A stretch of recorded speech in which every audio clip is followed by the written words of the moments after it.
So you're thinking about dropping anywhere from $1,200 to $3,500 on a gaming laptop in 2026. And I get it. The box looks amazing. The spec sheet reads like a spaceship. But before you swipe that card, I need to tell you some things that the marketing won't. Here's the pitch.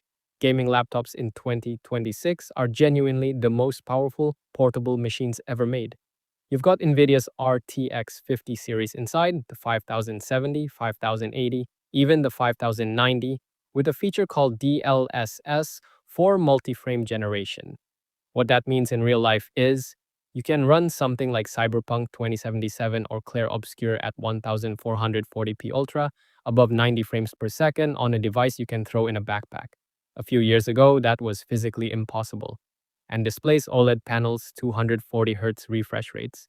HDR that actually looks good. On paper, 2026 gaming laptops are incredible. But here's where we need to slow down because I've spent time going through benchmarks from Tom's Hardware, Games Radar, Notebook Check, and real user reviews, and there are things that consistently come up that you need to know. First, the GPU name is a lie, or at least a half truth. Two laptops can both say RTX 5080 on the box. One runs that GPU at 175 watts, the other runs it at 125 watts. That's not a small difference. In benchmarks, that gap translates to 20 to 30% lower performance. Same name, totally different machine. The spec you actually need to find is called TGP, Total Graphics Power. If the laptop's listing doesn't show it, that's a red flag. Look it up before you buy. Second, heat is the enemy, always has been. When a gaming laptop is running hard, and we're talking RTX 50 series pulling 150 to 200 watts in a chassis the size of a notebook, it gets hot, fast. And when it gets too hot, it throttles itself. Clock speeds drop, frames drop. That $2,000 machine suddenly starts playing like a $900 one.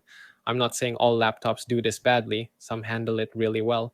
But the ones that don't, you find out after you've already bought it. Check reviews specifically for sustained low temperatures, not just peak benchmarks. Third, battery life during gaming is a myth under actual gaming load. Virtually no gaming laptop lasts more than 90 minutes to 2 hours unplugged.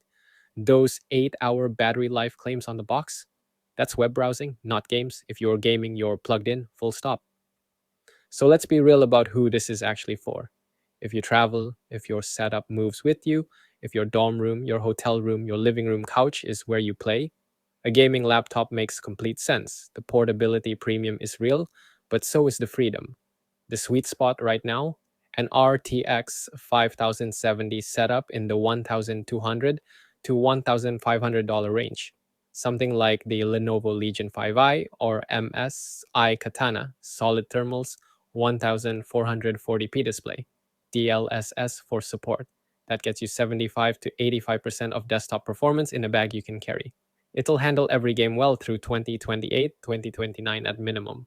But if you're mostly gaming at a desktop will beat it every time. More power, better cooling, and $300 to $600 cheaper for the same performance level. The laptop version of an RTX 5060 mobile costs 20 to 30% more than the desktop version and still delivers 25 to 35% less performance under sustained load. Those are real numbers. If you're on a tight budget under $1,000, be very careful. The market below $1,000 for gaming laptops has basically collapsed. What you find there is often entry-level hardware that'll feel outdated sooner than you expect. So, should you buy a gaming laptop in 2026? Yes, if you actually need portability. If gaming on the go is part of your real life, not just a fantasy. These machines are genuinely good now? No. If you're buying one to sit at a desk 90% of the time just because it looks cool, you're paying a portability tax for something you don't need. And always, always check the TGP, check the thermal reviews, and don't trust the box. The spec sheet will hype you up. The real world review will tell you the truth. Do your homework or buy smart. That's the honest take on gaming laptops in 2026. If this helped, drop a like. It actually helps more people find the video. Subscribe if you want more content like this, and I'll see you in the next one.